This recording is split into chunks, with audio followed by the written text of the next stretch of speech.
कहानी की शुरुआत में हम एक मछुआरे को देखते हैं जिसका नाम सोलोमन है। सोलोमन की एक छोटी सी फैमिली है जिसमें उसकी वाइफ, उसके 2 छोटे बच्चे और एक बड़ा बेटा है जिसे सोलोमन पढ़ा लिखा कर डॉक्टर बनाना चाहता है। वो नहीं चाहता कि मेरा बेटा मेरी तरह एक मछुआरा बने, लेकिन सोलोमन बहुत ज्यादा गरीब होता है। इसलिए एक दिन जब उसके बेटे की स्कूल से छुट्टी होती है तब वो अपने बेटे को घर वापस लेकर आ रहा होता है। रास्ते में वो अपने बेटे से कहता है कि बेटा, गरीबी के चलते मैं तो पढ़ नहीं पाया, लेकिन मैं तुम्हें डॉक्टर जरूर बनाऊंगा। ये दोनों ये बातें कर ही रहे होते हैं। तभी सोलोमन देखता है कि आतंकवादी ग्रुप के लोग उनके गांव पर हमला करने के लिए बढ़ रहे हैं। ये देखकर सोलोमन अपने बेटे को लेकर तेजी से गांव की तरफ दौड़ता है और जल्दी से अपने घर पहुंचता है, जहां वो अपनी वाइफ और बाकी बच्चों से कहता है कि हमें फौरन इस घर को छोड़कर यहाँ से निकलना होगा क्योंकि आतंकवादी लोग हम पर हमला करने आ रहे हैं। वो अपने घर को पीछे से तोड़ देता है और अपनी वाइफ और बच्चों को घर के पीछे के रास्ते से निकाल देता है। अब वो जैसे तैसे करके अपनी वाइफ और बच्चों को यहाँ से भगाने में कामयाब हो जाता है, लेकिन वह खुद उन आतंकवादियों के हाथ लग जाता है। उन आतंकवादियों ने और भी कई सारे लोगों को पकड़ लिया था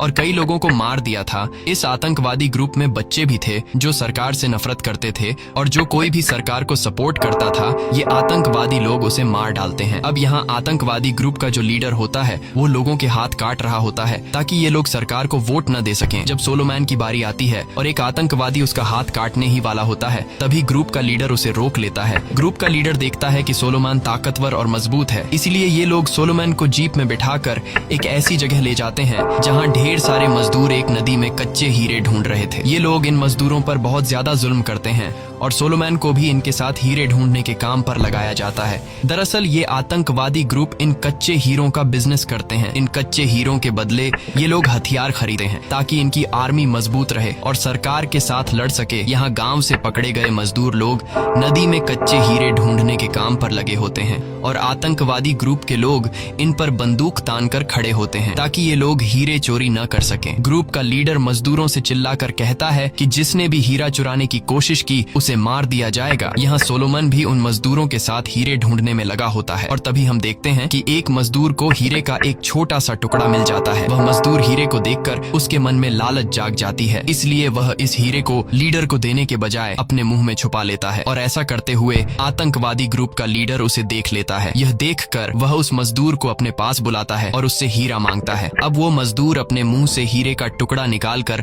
आतंकवादी ग्रुप के लीडर को दे देता है। लीडर हीरा लेने के बाद फौरन उस मजदूर को गोली से शूट कर देता है। ये देखकर सभी मजदूर बहुत ज्यादा डर जाते हैं और सोलोमन भी ये सब कुछ देख रहा होता है। अब यहाँ सीन कट होता है और हम इस कहानी के मेन कैरेक्टर डैनी को देखते हैं जो एक हेलीकॉप्टर में इन आतंकवादियों के ग्रुप के पास आता है। वह इन लोगों से कैप्टन जीरो के बारे में पूछता है और ये लोग डैनी पर बंदूक तान कर उसे कैप्टन जीरो के पास लेकर आते हैं। ग्रुप का कैप्टन डैनी को कुछ हीरे देता है और बदले में उससे बंदूकें मांगता है। डैनी कहता है ठीक है, तुम्हें बंदूकें मिल जाएंगी। दरअसल डैनी एक स्मगलर है जो इन लोगों को हीरे के बदले बंदूकें देता है। डैनी इन हीरों की स्मगलिंग कई सालों से कर रहा है और वह इस काम में काफी प्रोफेशनल होता है। वह हर बार पुलिस को चकमा देकर बॉर्डर क्रॉस कर लेता है। इस बार वह कुछ बकरियों को लेता है और इन बकरियों में से एक बकरी की खाल में उन हीरों को छुपा देता है। बॉर्डर क्रॉस करते वक्त पुलिस उसे पकड़ लेती है। डैनी को लग रहा था कि हमेशा की तरह आज भी वो यहाँ से पुलिस को चकमा देकर निकल जाएगा, लेकिन आज उसकी किस्मत साथ नहीं देती। पुलिस उन बकरियों की तलाशी लेती है और उन बकरियों की तलाशी लेते हुए उन्हें हीरे मिल जाते हैं और डैनी पकड़ा जाता है, जिसके बाद डैनी को जेल में डाल दिया जाता है। वहीं हमें कच्चे हीरों की खान दिखाई जाती है जहां सभी मजदूर हीरे ढूंढने में लगे होते हैं और सोलोमन भी हीरे ढूंढने में लगा रहता है। तभी उसके हाथ एक बहुत बड़ा हीरा लग जाता है। उस हीरे को देखकर सोलोमन की आंखें खुली की खुली रह जाती हैं क्योंकि वो हीरा साइज में काफी बड़ा था। अब सोलोमन सोचता है कि यह हीरा गैंग के लीडर को दूं या नहीं, क्योंकि कुछ देर पहले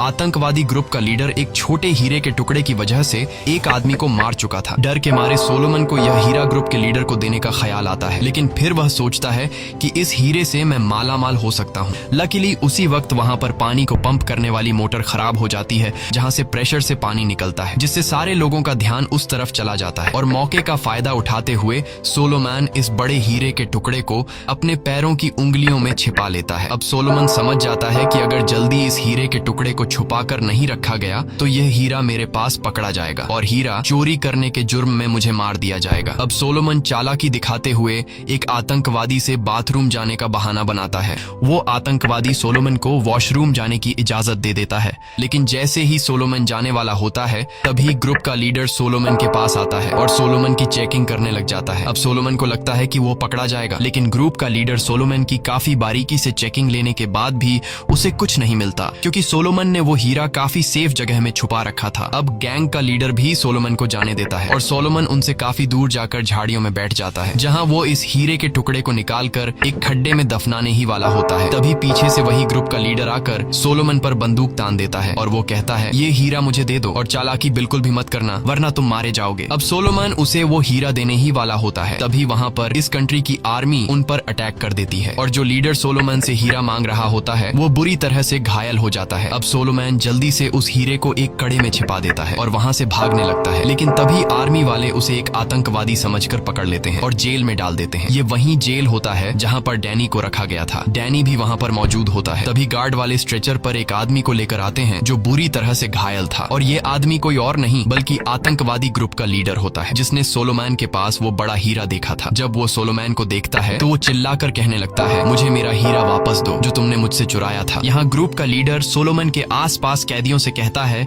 कि इस आदमी के पास एक बहुत ही बड़ा हीरा है। इतना बड़ा हीरा मैंने अपनी जिंदगी में नहीं देखा। जो कोई भी सोलोमन से मेरा हीरा निकाल कर देगा मैं उसे $10,000 दूंगा। पैसों का सुनकर सभी कैदी सोलोमन की तरफ देखने लगते हैं। यह सब डैनी भी देख रहा होता है और सोलोमन को पता चल जाता है कि ये लोग मुझे नहीं छोड़ेंगे, इसलिए वो गुस्से में आतंकवादी ग्रुप के लीडर पर चिल्लाने लगता है कि मेरे पास कोई हीरा नहीं है। वह अपने कपड़े उतार कर कहता है, देख लो, मेरी तलाशी लो, कहाँ है हीरा। ये काम करके सोलोमन वहाँ मौजूद सभी कैदियों को तो चकमा दे देता है, लेकिन डैनी को नहीं। डैनी समझ जाता है कि सोलोमन के पास सच में एक बहुत ही बड़ा हीरा है। जेल में रहते हुए कई दिन गुजर जाते हैं और अपने गुनाह की सजा काटने के बाद डैनी को छोड़ दिया जाता है। वो बाहर जाकर अपने दोस्त से मिलता है और उसे कहता है, जेल में सोलोमन नाम का एक आदमी है जिसके पास हीरे का एक बहुत ही बड़ा टुकड़ा है। हमें उसे भी जेल से बाहर निकालना होगा ताकि हम उससे उस हीरे के बारे में जान सकें। डैनी का दोस्त डैनी से कहता है कि सोलोमन को छुड़ाने के लिए हमें पैसों की जरूरत पड़ेगी। डैनी कहता है कि तुम पैसों का टेंशन मत लो, मैं कुछ करता हूँ। डैनी कुछ दिनों के लिए एक होटल में रुकता है और हम देखते हैं कि डैनी अपना एक नकली दांत बाहर निकालता है और उसमें से एक हीरा निकालकर मार्केट में भेज देता है और उन पैसों में से कुछ पैसे अपने दोस्त को देखकर सोलोमन को जेल से छुड़ाने के लिए देता है। असल में डैनी को सोलोमन से कोई हमदर्दी नहीं थी, बल्कि वो सोलोमन से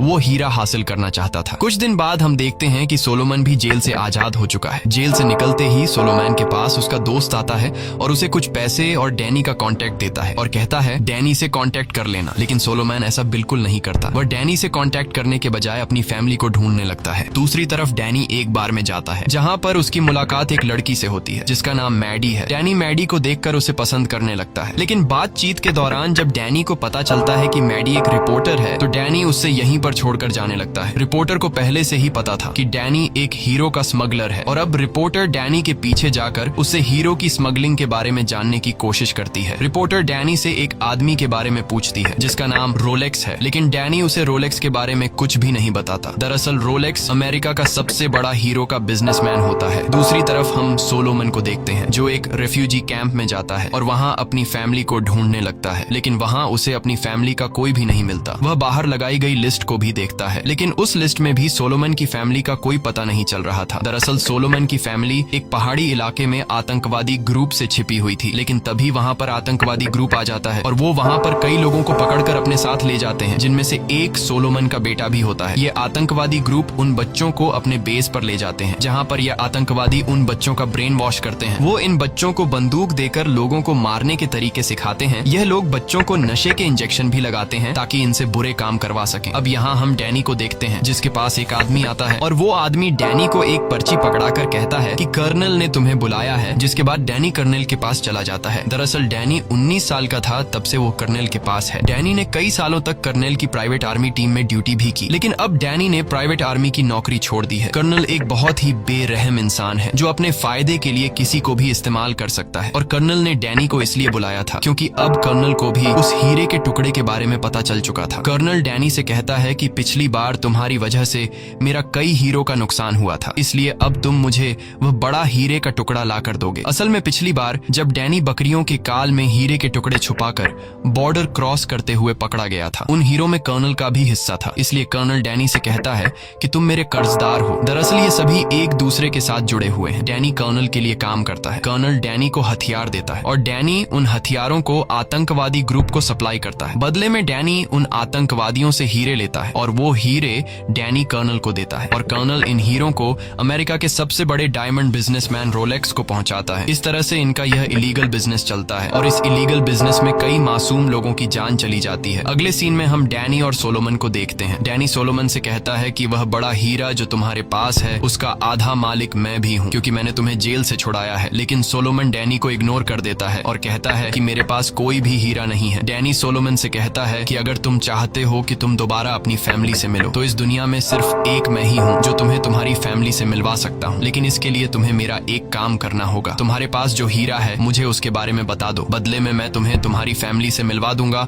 और ढेर सारे पैसे भी दे दूंगा। अब यह बात सुनकर सोलोमन सोच में पड़ जाता है कि क्या मुझे इसे उस हीरे के बारे में बताना चाहिए या फिर नहीं। तभी वहाँ पर आतंकवादी लोग हमला कर देते हैं। वो लोग गोलियां बरसाने लगते हैं जिसमें कई लोग मारे जाते हैं। डैनी जो एक सोल्जर रह चुका था, इसीलिए वो सोलोमन को बचाते हुए उस जगह से दूर निकल आता है जहाँ रेफ्यूजी कैंप लगी हुई थी। अब वहाँ पर वह रिपोर्टर भी आ जाती है। डैनी उस रिपोर्टर से कहता है कि मैं तुम्हारी मदद करने के लिए तैयार हूँ। तुम्हें जो भी इन्फॉर्मेशन चाहिए मैं तुम्हें वह सारी इन्फॉर्मेशन दूंगा, लेकिन बदले में तुम्हें सोलोमन की फैमिली को ढूंढने में हमारी मदद करनी होगी, क्योंकि तुम एक रिपोर्टर हो और तुम्हारे पास सारा डेटा है। रिपोर्टर डैनी की बात मान लेती है और रिपोर्टर सोलोमन और डैनी को हेलीकॉप्टर से एक जगह ले जाती है जहाँ पर एक दूसरा रेफ्यूजी कैंप होता है। सोलोमन जब उस रेफ्यूजी कैंप के करीब जाता है तब वह अपनी फैमिली को देख लेता है। उन्हें देखकर वह बहुत खुश होता है और सोलोमन की वाइफ भी बहुत खुश हो जाती है। अब जब सोलोमन अपने बड़े बेटे को उनके पास नहीं देखता तब वह अपनी वाइफ से पूछता है मेरा बड़ा बेटा कहाँ है, तो आगे से उसकी वाइफ रोने लगती है और कहती है कि आतंकवादी ग्रुप के लोग उसे उठा कर ले गए। ये सुनकर सोलोमन बहुत ज्यादा उदास हो जाता है और गुस्से में चिल्लाने लगता है। तब वहाँ की सिक्योरिटी उसे वहाँ से निकाल देते हैं, ये कहते हुए कि आपका रेफ्यूजी कैंप के लोगों में नाम नहीं है। अब यह तीनों वापस से हेलीकॉप्टर में बैठकर वहाँ से निकल जाते हैं। सोलोमन को अपनी फैमिली के बचाने का कोई दूसरा रास्ता नजर नहीं आता, इसलिए वह डैनी से कहता है मैं तुम्हें उस डायमंड का पता बता देता हूँ, लेकिन इसके बाद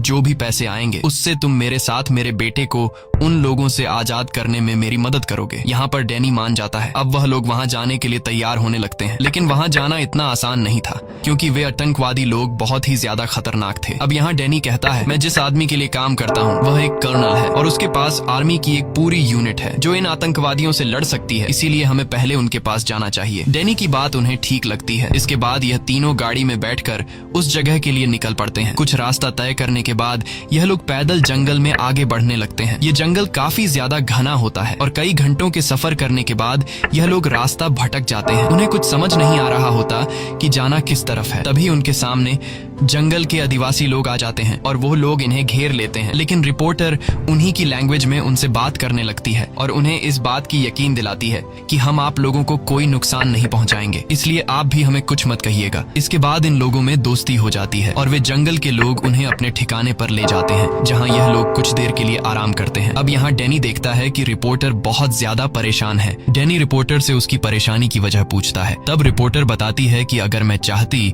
तो मैं एक सुकून भरी जिंदगी गुजार सकती थी, लेकिन मैंने वह रास्ता नहीं चुना क्योंकि मुझ में एक तरह का दुनिया को बचाने का जुनून है। मैं दुनिया के किसी भी कोने में होने वाले जुल्म और गलत काम को रोकना चाहती हूँ, लेकिन अब मैं यह दुख भरी कहानियां लिख लिख कर थक चुकी हूँ क्योंकि इससे लोगों पर ज्यादा असर नहीं हो रहा। मैं उन अमीर लोगों को बताना चाहती हूँ कि जिस कीमती हीरो की ज्वेलरी को वे पहनते हैं उन हीरो की कीमत किसी का हाथ या फिर किसी की जिंदगी है। यह सच्चाई जानकर वे लोग उन ज्वेलरीज को पहनना बंद कर देंगे, लेकिन इस सच्चाई को सामने लाने के लिए मुझे सबूतों की जरूरत होगी और वह सबूत तुम मुझे दे सकते हो। अब यहाँ डैनी भी इमोशनल हो जाता है और वह कहता है कि मैं तुम्हें सारे सबूत दूंगा। अब डैनी उस रिपोर्टर को इनलीगल गलत तरीके से स्मगल होने वाले हीरो की डिटेल देने लगता है। वह खुद के साथ साथ कर्नल और अमेरिका के सबसे बड़े हीरे के बिजनेसमैन रोलेक्स का सारा काला धन उसे बता देता है। वह कहता है कि इन हीरो की स्मगलिंग और मासूम लोगों की जान लेने के पीछे भी रोलेक्स का ही हाथ है। तब वह रिपोर्टर डैनी से पूछती है कि तुम्हारी इन सब बातों का सबूत मुझे दो। डैनी कहता है मैं तुम्हें ये सारे सबूत दे दूंगा, लेकिन जब मैं वो हीरे का बड़ा टुकड़ा हासिल कर लूंगा तब। रिपोर्टर डैनी से पूछती है कि क्या तुम सोलोमन से वो हीरे का टुकड़ा चुराने वाले हो? तब डैनी मुस्कुराकर जवाब देता है कि ये हीरा मेरा साउथ अफ्रीका को छोड़ने का टिकट है, इसलिए उस हीरे को मैं हर कीमत पर हासिल करके रहूंगा। अगली सुबह ये लोग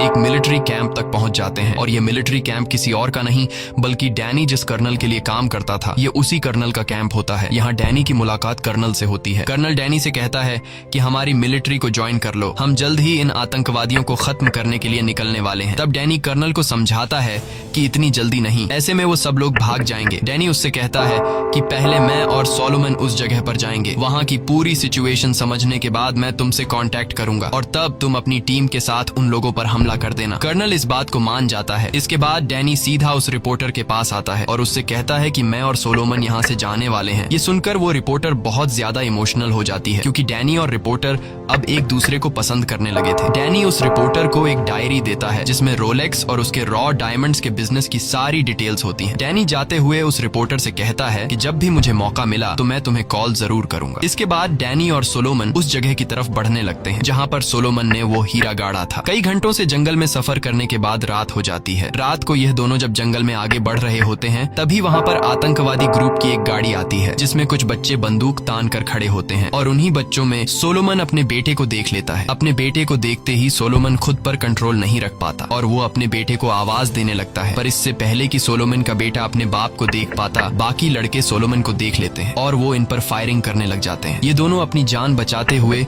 वहाँ से भागने लगते हैं और भागते हुए ये लोग झाड़ियों के पीछे छुप जाते हैं। अब क्योंकि रात का टाइम होता है और पूरे जंगल में काला अंधेरा होने की वजह से ये लोग इन दोनों को ढूंढ नहीं पाते और वहाँ से चले जाते हैं। जब सुबह होती है तो डैनी सोलोमन को काफी बुरा भला कहता है कि तुम्हारी आवाज देने की वजह से हमारी जान भी जा सकती थी। यहाँ पर सोलोमन डैनी से कहता है कि मैं अपने बेटे को देखकर खुद पर कंट्रोल नहीं रख पाया। डैनी कहता है चलो ठीक है, लेकिन फिर से ऐसी गलती मत करना। अब यह दोनों फिर से उस तरफ बढ़ने लगते हैं जहाँ पर हीरा है, लेकिन कुछ दूर आगे जाने के बाद सोलोमन अपना रास्ता बदल लेता है। तब डैनी उसे गुस्से से रोकता है और कहता है कि हीरा इस तरफ है। सोलोमन डैनी से कहता है कि मुझे अपना बेटा ढूंढना है और वो उस तरफ है। इस बात पर दोनों के बीच बहस होने लगती है। बहस इतनी बढ़ जाती है कि दोनों एक दूसरे को मारने पर उतर आते हैं, लेकिन तभी डैनी सोलोमन के सिर पर बंदूक तान देता है। सोलोमन कहता है कि मैं पहले ही मर चुका हूँ, अगर तुम मुझे मारना चाहते हो तो मार दो, मैं अपने बेटे को किसी भी हाल में ढूंढ कर रहूंगा। ये सुनकर डैनी को एहसास होता है कि वो अपनी जगह सही है। इसके बाद दोनों में सुलह हो जाती है और ये दोनों फिर से आगे बढ़ते हैं। चलते चलते ये दोनों उस जगह के काफी करीब पहुंच जाते हैं जहाँ पर सोलोमन ने हीरा छिपा कर रखा था। ये लोग वहाँ दूरबीन से उन लोगों पर नजर रखते हैं जहाँ मजदूर काम कर रहे होते हैं और ढेर सारे आतंकवादी ग्रुप के लोग बंदूक तान कर खड़े होते हैं। इन लोगों को महसूस हो जाता है कि इस समय हमला करना ठीक नहीं होगा। जैसे ही रात होती है सोलोमन उन आतंकवादियों के ठिकाने में घुसकर अपने बेटे को ढूंढने लगता है। यहाँ पर सोलोमन को अपना बेटा दिखाई देता है जो कुछ लड़कों के साथ ताश खेल रहा होता है। सोलोमन उसके पास जाता है और उसे बुलाने की कोशिश करता है, लेकिन उसका बेटा उसे पहचानने से इनकार कर देता है। वह अपने बाप को धक्का देकर पीछे करता है और अपने साथियों से कहता है कि यह दुश्मन है। जिसके बाद सब लोग सोलोमन पर बंदूक तान देते हैं और सोलोमन को कैदी बना लेते हैं और उसे अपने कमांडर के पास ले जाते हैं। और यह कमांडर कोई और नहीं बल्कि वो आदमी होता है जो सोलोमन की वजह से घायल हुआ था। ये सारी चीजें दूर खड़ा डैनी भी देख रहा होता है और वो समझ जाता है कि यही मौका है इन्हें खत्म करने का। इसके बाद डैनी अपने कर्नल से कांटेक्ट करता है और उससे कहता है कि जल्दी से इस जगह पर अटैक करो। कमांडर सोलोमन को देखकर कहता है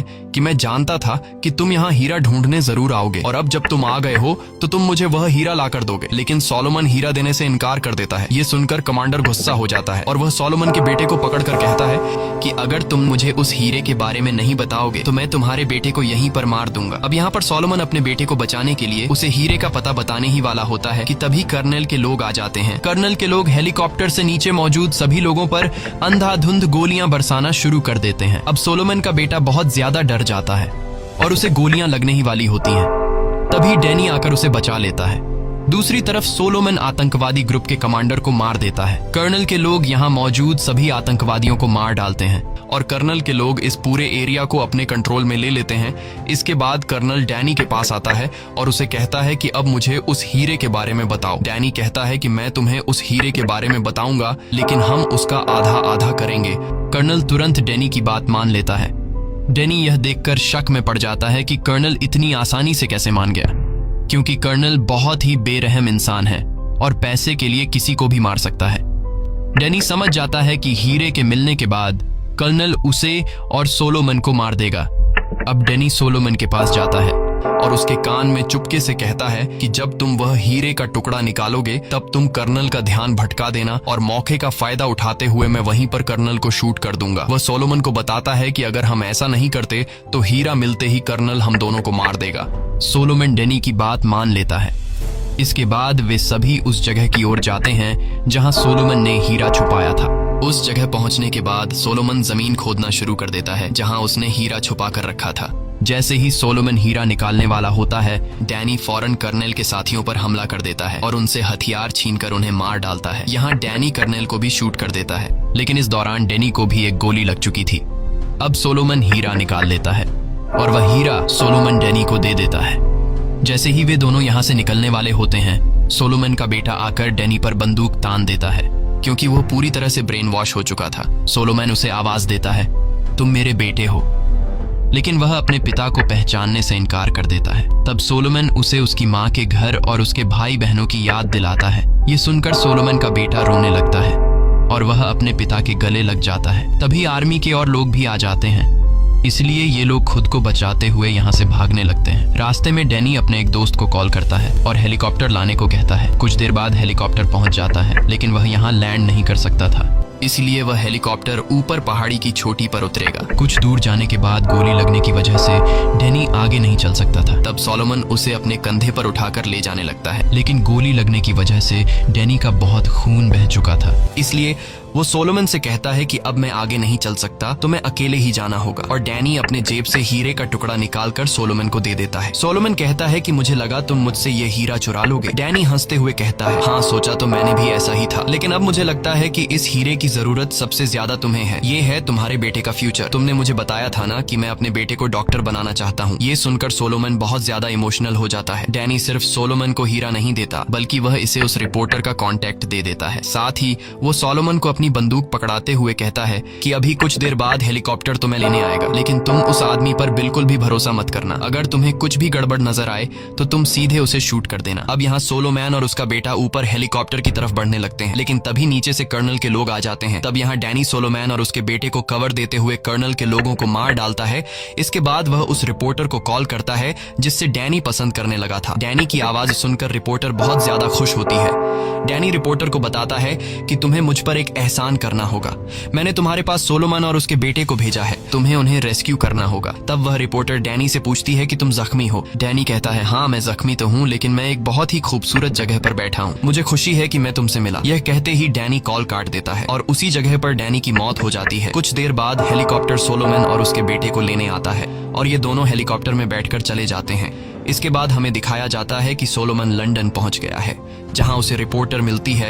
रिपोर्टर सोलोमन को समझाती है कि तुम्हें ये हीरा अमेरिका के सबसे बड़े हीरे के बिजनेसमैन रोलेक्स को देना होगा। रोलेक्स ही वह बंदा है जो इस पूरे गेम को चला रहा है। उसने कई मासूम लोगों की जान ली है। डैनी और तुम्हारे इस हालत का जिम्मेदार रोलेक्स ही है। इसके बाद सोलोमन रिपोर्टर की बात को मानते हुए रोलेक्स के पास जाता है, जहाँ सोलोमन रोलेक्स के साथ एक सौदा करता है। सोलोमन रोलेक्स से कहता है कि तुम मुझे मेरी फैमिली लौट आओगे और मैं तुम्हें ये हीरा दूंगा। रोलेक्स मान जाता है और वह सोलोमन को उसकी फैमिली से मिलवा देता है। साथ में उसे पैसों से भरा हुआ एक बैग भी देता है और यह सब कुछ अब वह रिपोर्टर चुपके से कैमरा में कैप्चर कर रही होती है। रिपोर्टर के पास और भी रोलेक्स के खिलाफ सबूत होते हैं जो उसे डैनी ने दिए थे। इसके बाद वह रिपोर्टर सबूतों की बुनियाद पर रोलेक्स के सारे कच्चे हीरों के इलीगल बिजनेस को अपने मैगजीन में छपवा देती है। जब गवर्नमेंट को रोलेक्स के इस काले धंधे का पता चलता है तो गवर्नमेंट रोलेक्स को गिरफ्तार कर लेती है। वह रिपोर्टर सोलोमन की पूरी कहानी भी दुनिया को बता देती है। कहानी के एंड में हमें दिखाया जाता है कि सोलोमन एक कॉन्फ्रेंस में जाता है जहां बड़े बड़े पॉलिटिशियंस होते हैं और वह सभी सोलोमन को वेलकम करते हुए इसके लिए क्लैपिंग करने लगते हैं और सोलोमन उन सब के बीच खड़ा होकर मैगजीन में डैनी की फोटो को देखने लगता है। इसी के साथ यह कहानी खत्म हो जाती है। अगर आपको ये वीडियो अच्छी लगी हो तो हमारे चैनल को सब्सक्राइब और वीडियो को लाइक जरूर कीजिए।